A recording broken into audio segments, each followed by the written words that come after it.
La berline noire stationnait au bout de mon allée comme si elle y avait sa place attitrée. Notre quartier, une banlieue résidentielle paisible en périphérie de Lyon, est le genre d'endroit où tout le monde se salue, où les haies sont taillées au millimètre, et où personne ne se gare devant chez vous à moins d'être de la famille, un livreur, ou que vous ayez des ennuis. J'étais rentré du collège plus tôt que prévu car une réunion pédagogique avait été annulée. J'étais encore dans mes vêtements de travail, l'esprit encore occupé par la correction des dissertations, dans cet état de calme propre aux enseignants. C'est alors que ma femme a jailli du siège passager comme si la voiture était en feu. Les talons d'Élodie ont claqué sur le béton. Clic, clic, clic, comme si elle essayait de fuir l'instant présent. Son visage était rouge. Sa coiffure n'était plus celle de ce matin. Et elle serrait son sac contre sa poitrine comme une armure. Elle ne m'a pas regardé. Pas même un coup d'œil. Pas de « salut ». Pas de « tiens, je ne t'attendais pas ». Rien. L'homme au volant a posé son coude sur le rebord de la vitre et a souri comme s'il payait la taxe foncière de ma maison. Vincent, son patron. Marié, toujours tiré à 4 épingles, toujours un peu trop à l'aise. Il m'a toisé avec ce petit sourire en coin typique des hommes qui n'ont jamais eu à affronter les conséquences de leurs actes.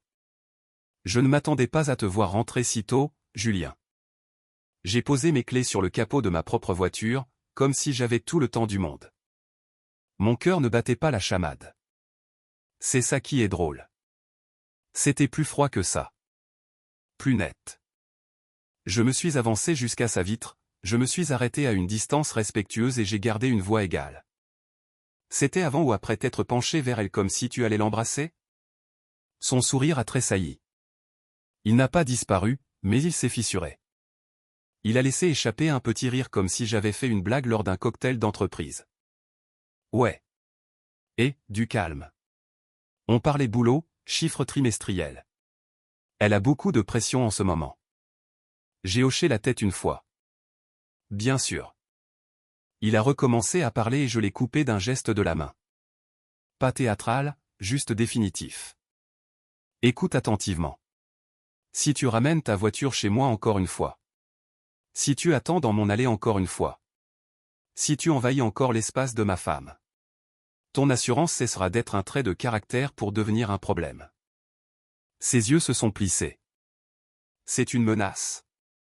C'est une prévision. Pendant une demi-seconde, il a soutenu mon regard. Puis il a regardé derrière moi vers ma porte d'entrée comme s'il s'attendait à ce qu'Élodie sorte en courant pour le sauver. Elle ne l'a pas fait. La porte s'était déjà refermée derrière elle. Il a dégluti, a forcé le sourire à revenir sur son visage et a essayé de partir avec dignité. Dis à Élodie qu'on se parle lundi. Je me suis penché juste assez pour qu'il soit obligé de m'entendre. Non, vous resterez professionnel lundi. Et tu resteras loin de mon allée tous les jours. Son sourire a finalement craqué. Il a hoché la tête trop vite, a passé la marche arrière et a démarré comme si la rue avait soudainement des limitations de vitesse qu'il respectait. Je suis resté là et j'ai regardé ses feux arrière disparaître. Et je me souviens avoir pensé, si j'avais su comment cela allait finir, je me serais épargné beaucoup de patience. À l'intérieur, la maison était trop calme. Le genre de calme qui n'est pas paisible. Le genre de calme qui semble mis en scène. Élodie était dans la cuisine comme si de rien n'était, sortant un verre de vin du placard avec l'assurance désinvolte de quelqu'un qui essaie de contrôler la température de la pièce. Elle s'est servie comme si elle était filmée, des gestes fluides, mesurés, et a bu une gorgée sans me regarder. Je suis entré et j'ai posé mes clés sur le comptoir. C'était quoi ça? Elle a gardé les yeux sur son verre. C'était quoi? Cette voiture. Vincent. Toi qui sprintes devant moi comme si j'étais un inconnu. Elle a haussé une épaule. Pas un vrai haussement d'épaule. Juste un demi. Paresseux. Dédaigneux. Il m'a raccompagné. On avait des réunions. C'est pas grand-chose. Je l'ai fixé un instant, puis j'ai jeté un coup d'œil au vin. On est mardi après-midi et tu bois comme si tu venais de survivre à un accident. Elle m'a enfin regardé, agacé, pas coupable. C'est cette partie qui m'a frappé comme une gifle. Pas la voiture, pas Vincent. L'agacement. Tu m'as affiché, a-t-elle dit. Dehors. J'ai laissé échapper un rire silencieux parce que l'alternative était de dire quelque chose que je regretterais. Je t'ai affiché dans mon propre jardin. Elle s'est tournée, a appuyé sa hanche contre le plan de travail et a bu une autre gorgée comme si elle était la seule adulte raisonnable dans la pièce. Vincent est amical. Il est comme ça avec tout le monde. Ça s'appelle avoir des relations. Ça s'appelle réseauter. J'ai hoché la tête lentement. D'accord, parlons fait alors. Depuis combien de temps est-il assez amical pour te déposer dans mon allée? Elle a cligné des yeux. Julien, depuis quand quoi? Elle a levé les yeux au ciel comme si je lui demandais la couleur du ciel. Les jeudis. Il est dans le secteur. C'est efficace. Tous les jeudis, ai-je répété. Et il attend dans l'allée. Il se gare. Ça dure 2 minutes. Il s'est penché vers toi assez près pour que je pose la question à voix haute. Elle a expiré et a finalement claqué le verre assez fort pour marquer le coup sans faire de dégâts. Tu dramatises. J'ai gardé une posture détendue. Pas de 100 pas, pas de poings serrés, juste le calme. Je t'ai vu sauter de la voiture comme si tu t'échappais. Et ensuite tu ne m'as pas regardé. Pas une seule fois. Ce n'est pas amical. C'est de la dissimulation. Sa mâchoire s'est contractée. Ou c'est moi qui ne voulais pas d'une scène. Je n'ai pas fait de scène. J'ai posé une limite. Elle a fait un sourire sans humour. Tu as fait un spectacle. Je me suis appuyé contre le comptoir opposé. La distance entre nous ressemblait à une troisième personne dans la cuisine. Élodie, pourquoi tu n'as pas dit une seule phrase? Salut Julien, Vincent m'a déposé après le boulot. Tu ne pouvais même pas faire ça. Elle a haussé les épaules à nouveau. Parce que je savais que tu ferais ça. Faire quoi? Te demander ce qui se passe devant ma maison. Elle a pris une autre gorgée et a regardé par la fenêtre comme si le jardin était plus intéressant que son mariage. Permettez-moi de mettre l'histoire en pause une seconde.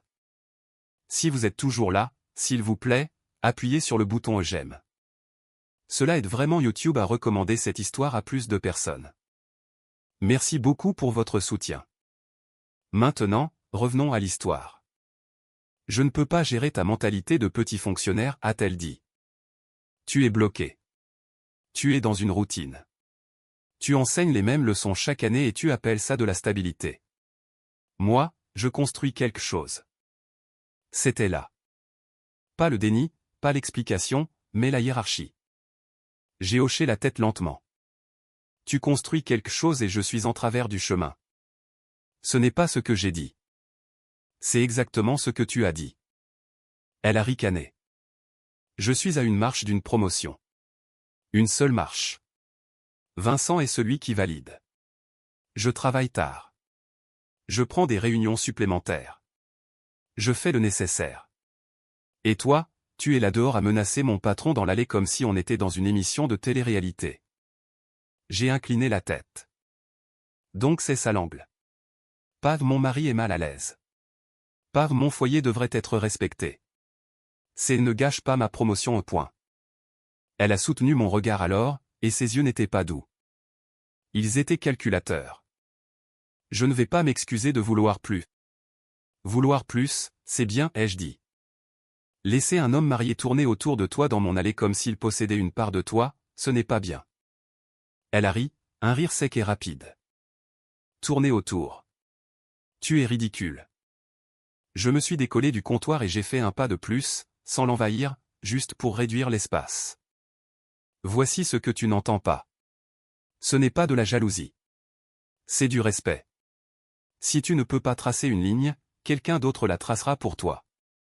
Elle m'a fixé, puis a attrapé son verre et s'est détournée, signalant qu'elle avait fini. Julien, je n'ai pas le temps pour ça. J'ai des emails. J'ai un appel à 18h. J'ai hoché la tête parce qu'elle venait de me donner toute la vérité en une phrase. J'ai repris mes clés, n'est-ce pas? Appel, promotion, image, titre. Tu n'allumes aucun incendie pour l'instant, ai-je dit, et ma voix est restée égale. Tu tiens juste l'allumette et tu prétends que tu ne sens pas la fumée. Ça l'a fait se retourner. Ses yeux ont lancé des éclairs. Ne sois pas dramatique. Je suis sorti de la cuisine sans un autre mot parce qu'argumenter avec quelqu'un qui protège un plan, c'est comme argumenter avec une porte verrouillée. On ne gagne pas. On gaspille juste sa voix. Les jours suivants n'ont pas été bruyants. Ils ont été pires. Silencieux. Élodie se déplaçait dans la maison comme une locataire. Porte fermée doucement. Appel téléphonique pris à l'étage. Contact visuel minimal. Elle répondait aux questions comme un service client répond à une réclamation. Assez polie pour éviter les conséquences. Assez froide pour éviter la connexion. Mercredi soir. J'ai fait le dîner. Rien d'extravagant. Poulet, légumes, la vie normale. Elle est descendue tard, a jeté un coup d'œil à la table et a ouvert le frigo. Tu ne m'as pas envoyé de texto, a-t-elle dit. Je l'ai regardé.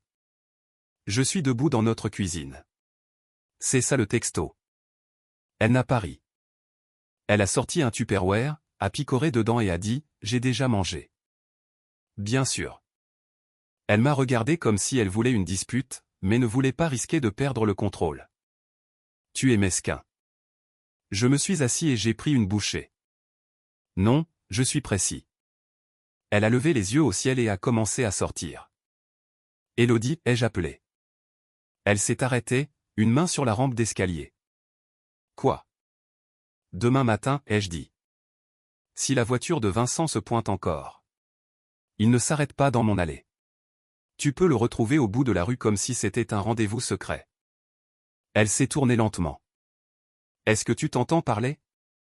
Je t'écoute toi, ai-je dit. Tu as été clair sur ce qui compte. J'ajuste juste la disposition. Ses lèvres se sont pincées. Tu ne peux pas contrôler comment je vais au travail. J'ai hoché la tête. Exact. Je ne peux pas te contrôler, mais je peux contrôler ce que j'autorise autour de ma maison. Elle a fixé un instant, puis a souri en coin comme si elle avait le dessus. Mon Dieu, on dirait mon père. Je me suis adossé à ma chaise. Et toi, on dirait quelqu'un qui pense qu'une alliance est une décoration. Ça a touché juste. Elle n'a pas répondu. Elle est juste montée et a fermé la porte de la chambre un peu plus fort que nécessaire. Jeudi matin, elle est descendue tôt. Coiffée, maquillée, armure complète. Elle a versé du café et ne l'a pas bu. Elle a hésité, puis a finalement parlé d'une voix plus douce. Écoute, a-t-elle dit à propos de mardi. Je ne veux pas qu'on se dispute. J'ai levé un sourcil. C'est nouveau. Elle a soupiré comme si c'était elle qui portait la charge émotionnelle. Je suis désolé que tu te sois senti pris au dépourvu. Pas désolé que ce soit arrivé. Désolé que j'ai des yeux. Elle a fait glisser une tasse vers moi. Je t'ai fait du café. J'ai regardé la tasse puis elle. Tu penses que le café répare le respect? Son expression s'est durcie. Puis elle l'a forcé à revenir à un sourire neutre. J'essaie. Non, ai-je dit calmement. Tu arrondis les angles. Il y a une différence. Elle s'est redressée. Tu veux que je démissionne? C'est ça que tu demandes? J'ai secoué la tête. Je veux que tu agisses comme si tu étais marié. Elle a ouvert la bouche, puis l'a fermée comme si elle choisissait ses mots avec soin. Vincent est intense, a-t-elle admis. Il devient proche. C'est son style, mais c'est le boulot, Julien. Ce n'est pas personnel. J'ai hoché la tête une fois. Alors fais en sorte que ce ne soit pas personnel. Dis, ne viens pas chez moi. Dis, recule. Dis n'importe quoi. Elle a regardé l'horloge. Je dois y aller. Je me suis écarté alors qu'elle prenait son sac. Et je l'ai vue hésiter à la porte comme si elle s'attendait à ce que je la prenne dans mes bras. Je ne l'ai pas fait. Dans l'allée, aucune berline ne s'est présentée. Elle a reculé sa propre voiture et est partie comme une femme indépendante. Comme si mardi n'avait jamais existé. Au déjeuner, mon téléphone a vibré. Un texto d'Élodie. Fier de toi pour avoir géré les choses calmement. On repart à zéro ce soir. Je l'ai fixé et j'ai failli rire. Fier de toi. Comme si j'avais réussi un test de comportement. Cet après-midi-là, elle m'a appelé pour me demander si je pouvais déposer son badge de secours à son bureau. Elle l'avait oublié à la maison. La façon dont elle l'a dit était trop décontractée, trop commode. Je n'ai pas demandé pourquoi. Je savais déjà pourquoi. Son immeuble de bureau était l'un de ces endroits de verre et de pierre où tout est propre et où personne n'a l'air de transpirer. J'ai signé le registre, pris un badge visiteur et je suis resté près des canapés du hall pendant que la réceptionniste appelait à l'étage. Un type en costume ajusté est passé et s'est retourné. Vincent. Il a ralenti, a souri et est venu vers moi comme si nous étions de vieux amis. Julien, a-t-il dit. Trop fort. Le monde est petit. J'ai tenu le badge entre deux doigts. Pas vraiment. Tu travailles ici. Ce n'est pas faux. Il a gloussé et a jeté un coup d'œil à la réceptionniste comme s'il voulait un public. Comment se passe la vie de prof, a-t-il demandé. Toujours à façonner de jeunes esprits. Je l'ai regardé droit dans les yeux. Toujours à apprendre aux gamins que quand on franchit une ligne, on ne s'en sort pas avec un rire. Son sourire s'est aminci. Tu es toujours là-dessus. J'ai fait un demi-pas de plus. Pas agressif, juste présent. Ce n'est pas une conversation continue. C'est un rappel unique. Ses yeux ont glissé vers le badge. Tu fais le coursier maintenant. J'ai ignoré la remarque. Si tu te pointes encore chez moi. Si tu attends encore dans mon allée.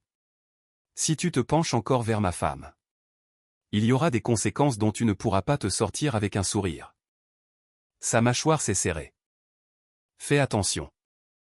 J'ai hoché la tête. Je le suis. Pendant une seconde, son masque confiant a glissé. Pas de peur, du calcul. Il a regardé autour de lui. Les gens allaient et venaient. Il ne voulait pas de scène ici. Pas dans son propre habitat. Élodie est descendue les escaliers rapidement, nous a vus, et son visage a exprimé de l'irritation comme si j'avais mis de la boue sur un tapis blanc. « Qu'est-ce que tu fais là » a-t-elle sifflé en prenant le badge. « J'ai apporté ce que tu as demandé. » Elle a forcé un sourire vers Vincent. Il est surprotecteur ces derniers temps. Vincent a ricané. Ravi d'être défendu. J'ai remarqué. J'ai regardé Élodie. Tu veux parler ce soir? Super. On parlera. Mais tu ne m'étiquettes pas comme étant le problème pour faciliter ta vie professionnelle. Son sourire est tombé. Julien, pas ici. J'ai soutenu son regard. Exactement. Pas ici. Plus jamais. Vincent a laissé échapper un petit rire et a levé les mains. D'accord. D'accord. On respire. Je me suis tourné vers lui. Tu peux partir maintenant. Il a fixé, puis a haussé les épaules comme s'il s'ennuyait et s'est éloigné. Élodie m'a attrapé le bras et m'a tiré vers la sortie. Sur le parking, elle m'a lâché comme si ma peau l'agaçait. Qu'est-ce qui ne va pas chez toi, a-t-elle craqué. Tu viens à mon bureau et tu menaces mon patron. Tu te rends compte de l'image que ça donne? J'ai hoché la tête. Ça donne l'image d'un mari qui refuse d'être un accessoire. Elle a ricané. Tu me fais passer pour quelqu'un d'instable. Je me suis adossé à ma voiture. Non, je rends ta situation visible. Grosse différence. Elle a croisé les bras. C'est grâce à lui que je vais avoir ma promotion. Je l'ai fixé. Répète ça lentement. Elle s'est reprise, mais c'était trop tard. Je veux dire, c'est lui qui décide, a-t-elle corrigé. Je travaille dur. Je fais tout ce qu'il faut. Et toi tu essaies de tout gâcher parce que tu manques d'assurance. J'ai ri une fois. Court et net. Manque d'assurance. D'accord. C'est ton mot préféré quand tu veux que je la ferme. Elle s'est approchée, la voix basse. Tu es un prof de banlieue. Tu ne comprends pas comment fonctionne le monde de l'entreprise. J'ai hoché la tête. Et toi tu es une arriviste qui ne comprend pas comment fonctionne le mariage. Ses yeux se sont plissés. Ne me parle pas avec condescendance. Je ne le fais pas, ai-je dit. Je te parle comme quelqu'un qui pense encore que ça vaut la peine d'être sauvé. Elle a marqué une pause et pendant une seconde son visage s'est adouci. Juste une fissure. Julien, je t'aime. Elle l'a dit vite, comme une réplique répétée. C'est juste une période stressante. J'ai soutenu son regard. Alors agis en conséquence. Elle a cherché ma main. Je l'ai laissé la toucher, mais je n'ai pas serré en retour. Elle l'a remarqué. J'essaie, a-t-elle chuchoté. J'ai hoché la tête. Alors essaie avec des limites, pas avec des slogans. Elle a dégluti et a hoché la tête comme si elle était d'accord. Elle avait même l'air soulagée, comme si elle avait repris le contrôle. Ce soir-là à la maison, elle était plus chaleureuse. Elle m'a demandé comment s'était passée ma journée. Elle a ri à une de mes blagues. Elle s'est même assise plus près sur le canapé. Puis elle a glissé son téléphone sur ses genoux, face contre terre, et a dit, au fait, j'ai besoin que tu sois un soutien en ce moment. Plus de confrontation. Tu ne peux pas juste débarquer comme ça. Je l'ai regardé. Donc, ta version de repartir à zéro, c'est moi qui reste silencieux pendant que tu fais ce que tu veux. Son sourire s'est effacé. Ma version, c'est toi qui ne sabotes pas mon avenir. J'ai hoché la tête lentement. On y est. Elle a froncé les sourcils. C'est quoi le plan, ai-je dit. Garder la maison. Garder le confort. Me garder stable en arrière-plan. Et garder Vincent assez proche pour activer le levier de la promotion. Son visage s'est tendu. Ce n'est pas juste. Je n'ai pas dit que c'était juste. J'ai dit que c'était réel. Elle s'est levée, irritée. Tu transformes toujours tout en lutte de pouvoir. Je me suis levé aussi, calme.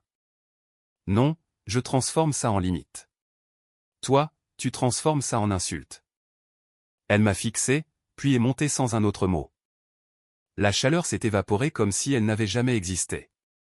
Samedi après-midi, il y avait un de ces petits rassemblements de quartier. Barbecue, enfants qui courent, gens qui font semblant que tout va bien. Nos voisins, Marc et Sophie, recevaient. Marc est un gars sympa qui parle fort et rit à ses propres blagues.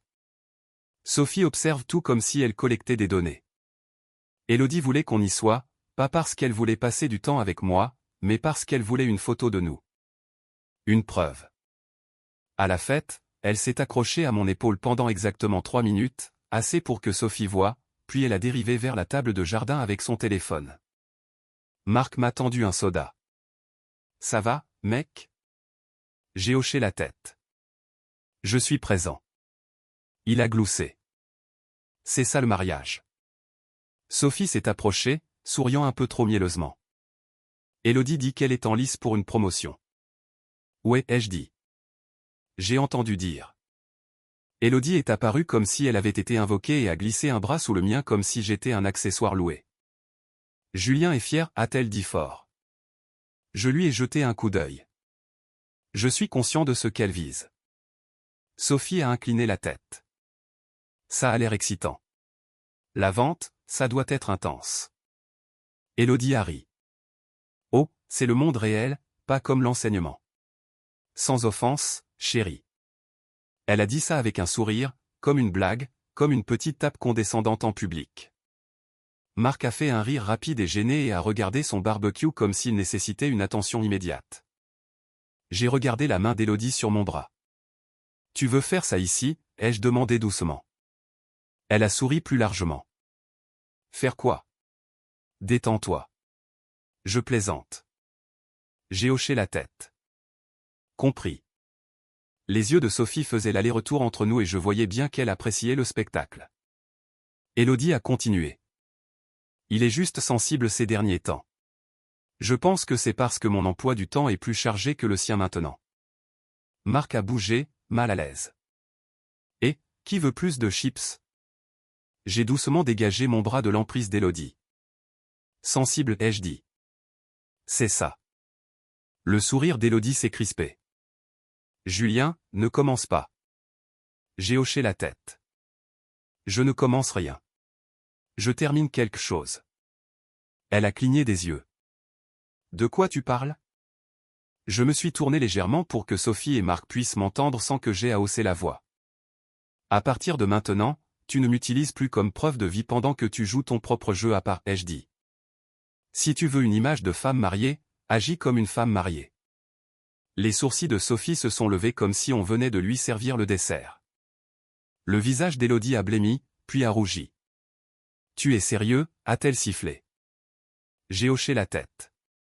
Mortellement sérieux. Marc a essayé d'intervenir. « Et les gars, on va. » J'ai levé la main. « Marc, c'est bon. Ce n'est pas ton problème. » La voix d'Élodie est descendue, basse et tranchante. « Tu m'humilies. » Je me suis penché un peu, pas menaçant, juste assez près pour qu'elle soit obligée d'entendre. « Non, tu as essayé de m'humilier. Je ne coopère simplement pas. » Elle a fixé comme si elle ne pouvait pas croire que je ne me pliais pas. « Bien, a-t-elle craqué. Rentre à la maison. » J'ai haussé les épaules avec plaisir. Alors que je m'éloignais, Sophie m'a appelé. Toute mielleuse. « Julien, tu as oublié ton soda. » Je me suis retourné, j'ai souri une fois et j'ai dit, « Garde-le.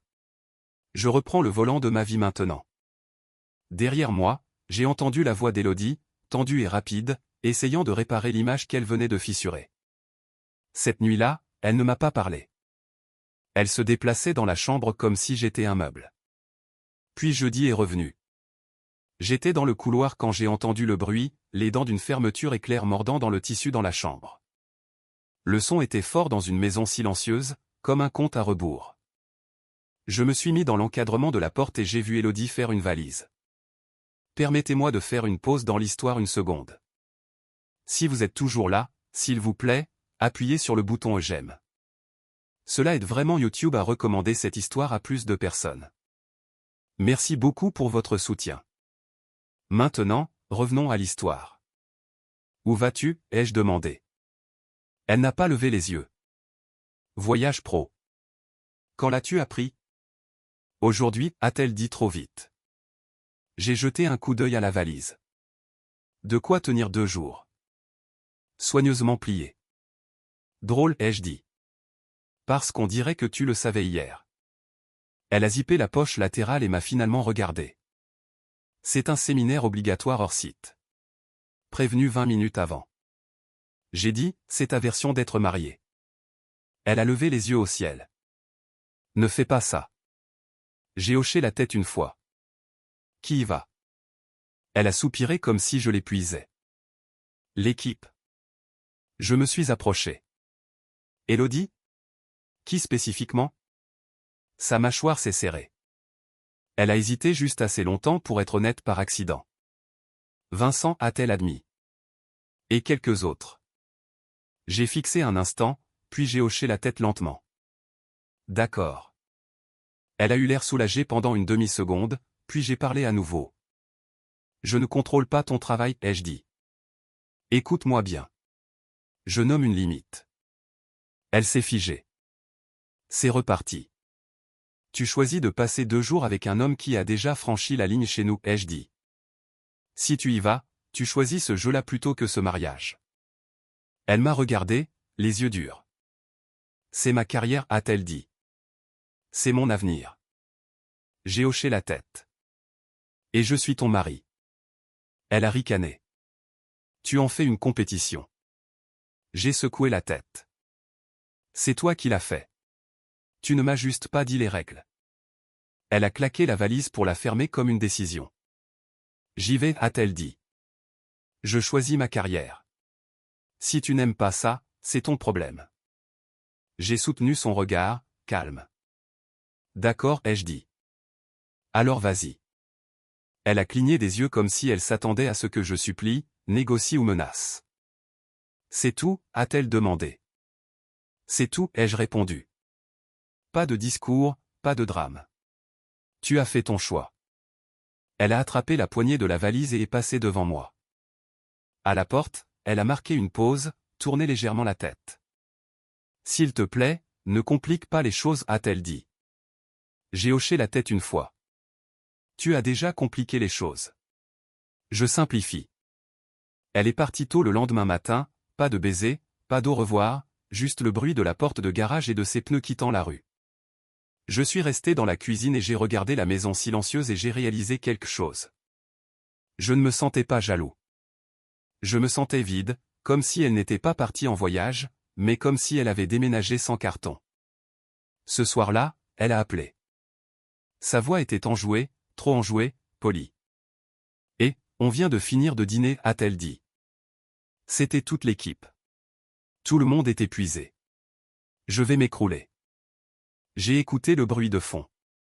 Des voix étouffées, des bruits de vaisselle, quelqu'un qui riait trop fort. Où es-tu, ai-je demandé. À l'hôtel, a-t-elle dit rapidement. Dans le hall. Je traîne juste une minute. J'ai fait simple. Est-ce que Vincent est là? Une pause. Minuscule. Ouais, a-t-elle dit. Il est avec des gens. D'accord, ai-je répondu. C'est lui qui t'a conduite encore? Elle a ri légèrement. Julien, s'il te plaît, ne recommence pas. J'ai laissé le silence s'installer un instant, puis j'ai parlé. Je ne recommence rien, ai-je dit. Je constate la réalité. Elle a expiré. Je suis fatigué. On peut éviter? Bien sûr, ai-je dit. Bonne nuit. Elle a marqué une pause comme si elle voulait que je dise que je l'aimais. Bonne nuit, a-t-elle répété plus doucement. Le lendemain, je suis allé chez mon ami Marc. Marc est le genre de gars qui ne fait pas dans la psychologie de comptoir. Il répare des moteurs et dit la vérité avec ses sourcils. Il a ouvert le garage, vu ma tête et a sifflé une fois. Mec, a-t-il dit. On dirait que tu es là pour acheter une pelle. J'ai souri en coin. Pas de pelle, juste de la clarté. On s'est assis sur des tabourets dans son garage, outils au mur, air froid, pas de baratin. Marc m'a tendu une bouteille d'eau. Parle. Je ne lui ai pas fait de poésie. Je lui ai donné des faits. Il a écouté, a hoché la tête lentement, puis a dit, donc, elle court après l'échelle sociale et te marche sur les doigts. J'ai haussé les épaules. C'est à peu près ça. Et tu l'as prévenue? Ouais. Et elle y est allée quand même. Ouais. Marc s'est adossé. Alors, qu'est-ce que tu fais à part t'asseoir dans ta cuisine à fixer les murs? J'ai hoché la tête. C'était la question. Je change la structure, ai-je dit. Il a plissé les yeux. C'est-à-dire? C'est-à-dire qu'elle n'a pas un accès complet à ma vie pendant qu'elle joue à l'indépendante. Marc a hoché la tête une fois. Bien. Parce que si tu ne poses pas de conséquences, tu n'es qu'un personnage d'arrière-plan dans son histoire. Cette phrase a frappé juste parce qu'elle était vraie. Sur le chemin du retour, je me suis arrêté à ma banque et j'ai ouvert un compte séparé, pas pour punir, pour protéger. J'ai fait virer mon salaire dessus. J'ai laissé le compte commun approvisionné pour les factures du mois. Pas de drame, juste de la structure. À la maison, j'ai vidé la chambre d'amis, des draps propres, de la place dans le placard. J'ai mis un set de toilettes supplémentaires dans la salle de bain du couloir, pas comme une menace, comme un plan. Cette nuit-là, Élodie a rappelé. Cette fois, sa voix n'était pas enjouée. Elle était tendue, un peu haletante, comme si elle avait bougé vite. Et, a-t-elle dit. Et, ai-je répondu. Je ne peux pas parler longtemps, a-t-elle ajouté rapidement. Je suis épuisé. J'ai hoché la tête même si elle ne pouvait pas le voir. Vincent est là. Son ton s'est aiguisé. Julien, je suis trop fatigué pour jouer à des jeux. On peut faire ça demain. Faire quoi, ai-je demandé calmement. Être marié. Silence. Puis elle a expiré fort. Je dois y aller. D'accord, ai-je dit. Bonne nuit. Elle a raccroché sans le répéter cette fois. Je suis resté dans mon salon, téléphone à la main, et j'ai senti ce vide se transformer en autre chose. De l'acceptation. Comme si la dernière pièce du puzzle s'était mise en place, et l'image n'était pas belle, mais elle était claire. Dimanche après-midi, sa voiture est entrée dans l'allée lentement. Pas l'entrée confiante qu'elle faisait d'habitude. Lentement, comme si elle traînait quelque chose derrière elle. Quand la porte d'entrée s'est ouverte, Élodie est entrée et on aurait dit qu'elle avait traversé une tempête qu'elle n'avait pas prévue. Cheveux en désordre, yeux rouges, valise roulant derrière elle comme si elle pesait 2 fois plus lourd. Elle n'a même pas enlevé ses chaussures correctement. Elle est juste restée là dans l'entrée, respirant vite, fixant le sol comme s'il allait s'ouvrir et la sauver. Julien, a-t-elle commencé, la voix tremblante. J'ai tout gâché. Je n'ai pas bougé. Je ne me suis pas précipité. Je n'ai pas consolé. J'ai juste attendu. Elle a levé les yeux, les larmes déjà là. Je suis désolé, a-t-elle lâché. Je suis tellement désolé. J'ai franchi la ligne. J'ai couché avec lui. Elle l'a dit vite comme si la vitesse allait adoucir la chose. Comme si le dire vite le rendait moins réel. J'ai soutenu son regard. Ma voix est restée calme. Tu as couché avec lui. Elle a hoché la tête, pleurant plus fort maintenant. J'étais ivre. Je ne voulais pas. Je ne sais même pas comment c'est. Je me déteste en ce moment. Je vais démissionner.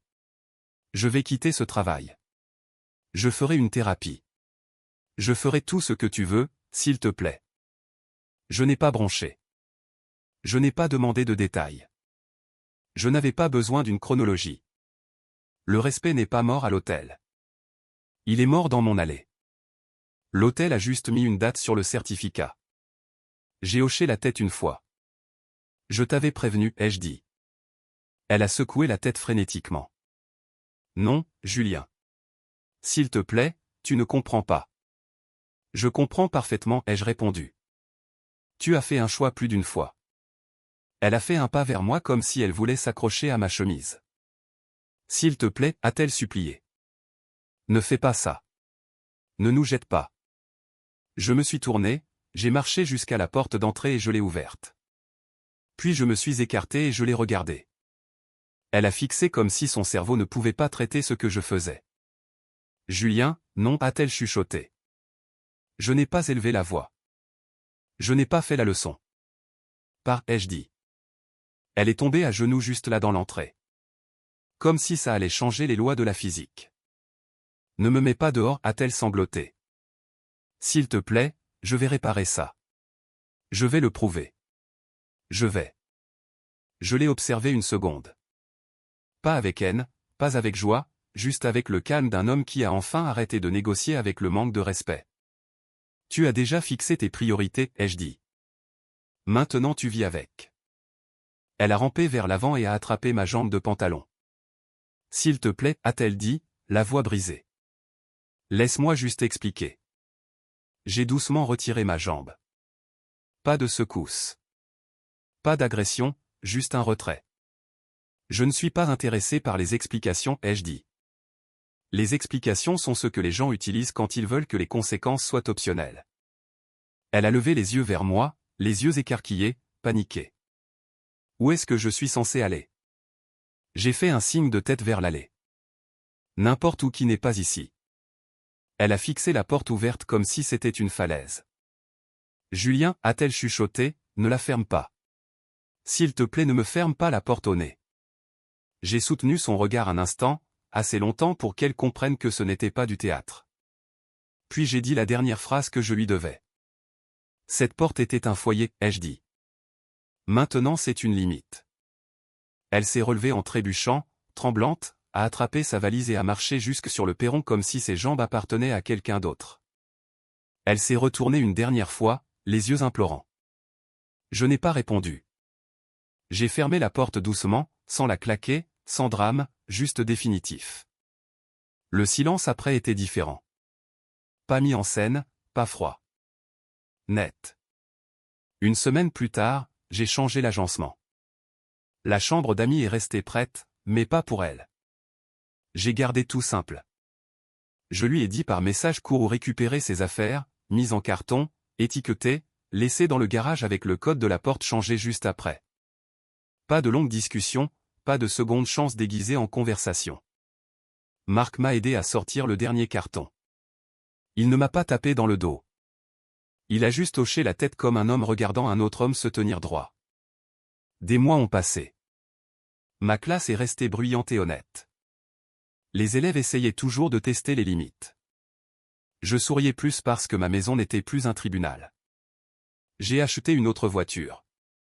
Rien de voyant, juste la mienne. J'ai recommencé à courir. Je suis sorti avec des amis sans vérifier mon téléphone comme si c'était une laisse. Et ouais, finalement j'ai rencontré quelqu'un de nouveau. Stable, mature, pas de jeu. Le genre de femme qui pose une question et attend vraiment la réponse. Élodie a perdu la promotion autour de laquelle elle avait construit toute sa personnalité. Pas parce que j'ai fait quoi que ce soit. Parce que quand des gens comme Vincent jouent avec le feu, ils ne vous sauvent pas quand vous vous brûlez. Aux dernières nouvelles, elle a enchaîné les boulots et a emménagé dans un petit appartement à l'autre bout de la ville. Le genre d'endroit qu'on choisit quand on essaie de réduire sa vie à quelque chose qu'on peut porter seul. Et moi, j'ai gardé la maison.